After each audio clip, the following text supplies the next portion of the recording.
Témoignage 40 jours au ciel. Seneca Sodi partie 15. Une grande réunion de louanges dans le ciel. Seneca Sodi arriva de bonne heure. Nous nous saluâmes comme à l'accoutumée et il poursuivit son récit. Nous marchâmes alors sur une courte distance, Bohémond et moi, en direction d'un ensemble remarquable de bâtiments que Moïse m'avait montré peu de temps auparavant. Ils étaient prodigieusement, immenses, vraiment grandioses. Ils occupaient un quartier entier entre deux avenues et semblaient de forme cubique, d'été, peut-être à l'image des grands buildings modernes. Il y avait une grande inscription à l'entrée, trésor amassé au ciel d'été, voir Matthieu 6, 20. Nous passâmes là un long moment, nous déplaçant d'un lieu à un autre en admirant ces trésors magnifiques. Ce sont ceux que le peuple de Dieu a obtenus. Mais ce sont aussi autant de bénédictions que certains ont rejetées, et qui auraient pu être obtenues par des efforts conséquents sur la terre.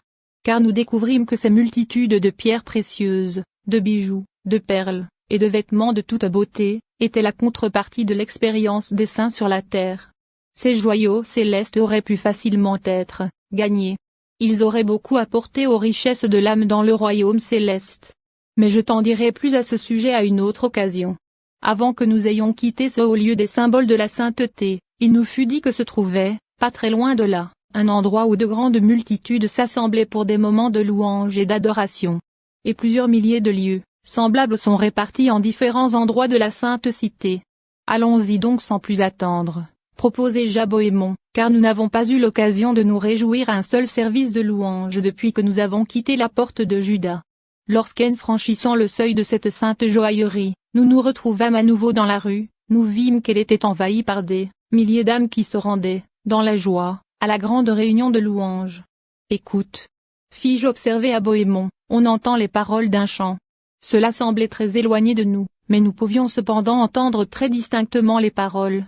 Oh, dit-il, ce doit être l'orchestre du ciel. Très certainement. Et je suis impatient de me trouver au milieu de lui. Dans cette foule, qui déferlait dans les rues, je m'adressai à quelqu'un qui semblait en parfaite harmonie avec ceux qui l'entouraient. Je lui demandai s'il pouvait me parler du déroulement de la réunion, et si nous avions des chances de trouver une place convenable. Absolument. Nous assura-t-il. Tout le confort est prévu. N'avez-vous jamais encore assisté à une telle rencontre? Non, c'est la première fois. Il y a peu de temps que nous sommes arrivés dans la ville. Alors, vous allez y être bien accueillis. On va vous souhaiter la bienvenue et vous faire avancer jusqu'au premier rang. Vous aurez ainsi l'occasion de mieux comprendre l'adoration du ciel. On fait avancer tous les nouveaux venus et on les présente à la grande multitude. On leur donne les meilleures places. Vous allez donc vous sentir parfaitement à l'aise. Nous le remerciâmes pour sa gentillesse. Nous nous sentîmes soulagés. C'est alors qu'arrivèrent, à vive allure, deux véhicules dans lesquels étaient assis un grand nombre de patriarches, de prophètes et d'apôtres de Jésus. Je remarquai que chacun tenait une harpe. L'un d'entre eux avait un grand instrument à cordes debout devant lui, bien en vue.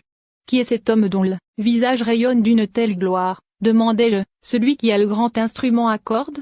Plusieurs me répondirent aussitôt, tu as chanté ces hymnes et ces cantiques des milliers de fois. Devine qui c'est? Non, je n'eus pas besoin qu'on me le dise. Je savais que c'était le roi David.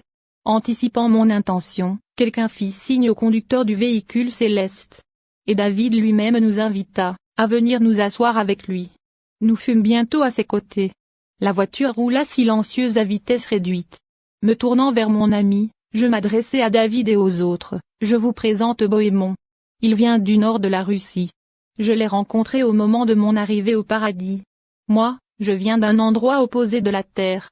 Mais bien que nos maisons aient été très éloignées l'un de l'autre, nous sommes cependant des frères dans le Seigneur. Nous sommes heureux de vous accueillir dans la sainte cité, mes enfants, et aussi dans cette voiture, dit David. Évidemment, vous allez où nous allons tous, rejoindre le grand rassemblement de louanges et d'adoration à notre Rédempteur? Bien sûr. Et nous sommes très contents d'y aller avec vous. Car nous savons très peu de choses sur la façon dont se conduit l'adoration, ici. C'est ce qui jaillit le plus naturellement de vos âmes qui plaît beaucoup à Dieu. Je vois que vous avez vos harpes avec vous. Est-ce que vous avez appris à vous en servir? Oh, oui. Répondis-je. Et je m'entraîne sur de nouveaux cantiques que nous avons chantés à notre arrivée au paradis et à la porte de la ville. Nous avions l'habitude de chanter tes psaumes de louange sur terre, ainsi que le cantique de Moïse.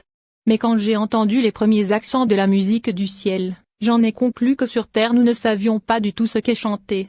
Eh bien, dit David, vous n'aurez aucune difficulté à vous joindre à la musique ici. Entendez-vous l'orchestre, maintenant? Nous allons bientôt nous joindre à eux. J'avais été si émerveillé de ce que nous vivions et de ce qui nous entourait, et si absorbé par la conversation, que j'avais presque oublié qui j'étais et où je me trouvais.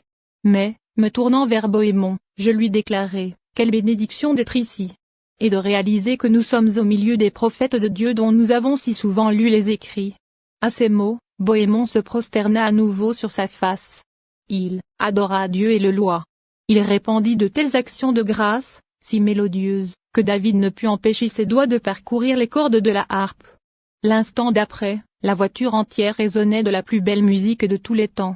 Car celui qui fut le chantre d'Israël s'était magnifiquement perfectionné depuis qu'il chantait les chants du royaume céleste. C'est ce que lui-même nous fit savoir. Tandis que nous chantions, Bohémond se releva et se joignit à notre chant. Sa voix était si forte et si belle que tous les yeux se tournèrent vers lui. Alors que j'observais les visages, j'en croisai un que je reconnus bien vite. C'était Abraham. Je l'avais rencontré près du fleuve de cristal. Je marchai jusqu'à lui. Il me reconnut, m'appela par mon nom, et me serra la main avec des salutations enthousiastes. Je voudrais te présenter mon fils Isaac, ainsi que Jacob, me dit-il. Tu as souvent lu les récits qui les concernent. Abraham, est-ce bien ton fils? Celui que tu as offert sur le mont Morija? Et toi, Jacob? Toi que Dieu a choisi. Toi qui as lutté avec l'ange et obtenu la victoire. Quelle bénédiction de vous rencontrer tous ici. C'était comme un rêve quand nous lisions les récits de vos vies. Vraiment, mon âme déborde de gloire et de louange à l'égard de Dieu. Je suis si heureux de vous rencontrer ici. Il me revient d'ailleurs en mémoire un passage de l'Écriture que j'avais lu de très nombreuses fois, mais qui jamais n'avait eu la signification qu'il a maintenant. Plusieurs viendront de l'Orient et de l'Occident, et seront à table avec Abraham, Isaac, et Jacob, dans le royaume des cieux. Matthieu 8h11, eh bien voilà. C'est maintenant chose accomplie pour nous. Combien je bénis Dieu pour son grand salut. Mais la musique est si nette et si claire que nous devions certainement nous trouver tout près de l'endroit où se rassemble la multitude. Nous y sommes, dit David. Regarde autour de toi et contemple. Je me levai. Debout dans la voiture, une main sur l'épaule de David, l'autre tenant ma harpe, combien ma surprise fut grande. Aussi loin que le regard pouvait porter, je voyais des foules innombrables qui se rassemblaient. Chaque personne était revêtue du blanc le plus pur. L'orchestre jouait toujours. Il chantait les plus beaux chants que l'oreille humaine avait jamais entendus. Mon âme se trouvait dans un état de ravissement et de bonheur suprême. Le lieu de cette grande rencontre a un immense amphithéâtre. L'architecture avait été entièrement conçue par notre Seigneur.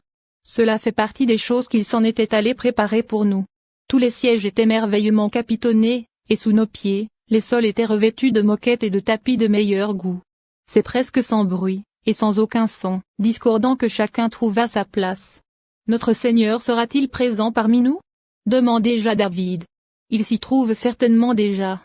Il sera assis au centre et tous les nouveaux arrivants seront invités à s'asseoir près de lui, ceci afin de les accueillir chaleureusement, et afin que tous puissent voir les multitudes rachetées et lavées par son précieux sang. Et cependant, tous les nouveaux arrivants qui seront ici ne sont qu'une infime partie de tous ceux qui ont récemment franchi les portails du paradis, et dont un grand nombre a aussi franchi les portes de cette ville. Et il en fut ainsi. Tous les nouveaux venus furent regroupés. De tous les coins de l'immense amphithéâtre, ils s'avancèrent jusqu'au centre. Notre Seigneur s'assit sur une sorte de trône surélevé, visible par toute la multitude assemblée. Il se leva, et avec des mots remplis d'amour, il nous accueillit très gentiment. Le sentiment d'une crainte profonde et respectueuse emplissait nos pensées. Nous savions que nous étions en présence du Créateur Tout-Puissant, de notre Rédempteur. Mais ressentîmes une grande joie lorsqu'il prononça ces mots d'accueil, pleins d'amour. Il leva les mains. Les marques des clous étaient visibles, ainsi que sur ses pieds. Il n'eut pas besoin de faire un sermon pour stimuler nos sentiments de louange. Avant qu'on nous ait conduits vers plus de présentation, nous étions tous prosternés dans l'adoration. Car nous sentions profondément en nous que toute cette gloire était la finalité de son précieux sang, de ses souffrances et de sa mort sur la croix du calvaire. L'instant d'après, nous étions tous debout pour recevoir à nouveau des paroles d'accueil très courtoises de notre Seigneur. Ces paroles étaient vraiment pleines de douceur et d'amour. L'accueil était si doux et si généreux que nous nous sentîmes bientôt parfaitement à notre aise, et tout à fait chez nous au sein de cette immense multitude.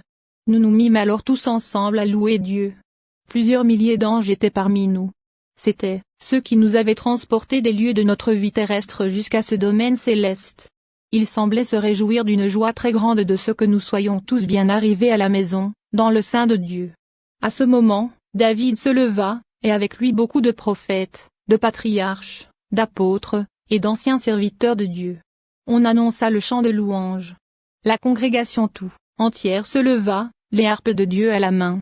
Ils chantèrent, ou plutôt nous chantâmes, car nous étions tous unis, le cantique de Moïse et le cantique de l'agneau. Et le refrain disait, « Tes œuvres sont grandes et admirables, Seigneur Dieu Tout-Puissant.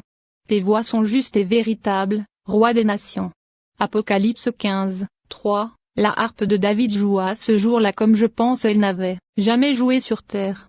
Paul et Silas se tenaient l'un à côté de l'autre. On entendait distinctement leur voix au-dessus des voix de beaucoup d'autres. Oh, si seulement l'Église terrestre pouvait saisir l'inspiration et la vie de cette adoration céleste, comme il y aurait peu de congrégations amorphes, même là où il n'y a pas de prédicateur du tout.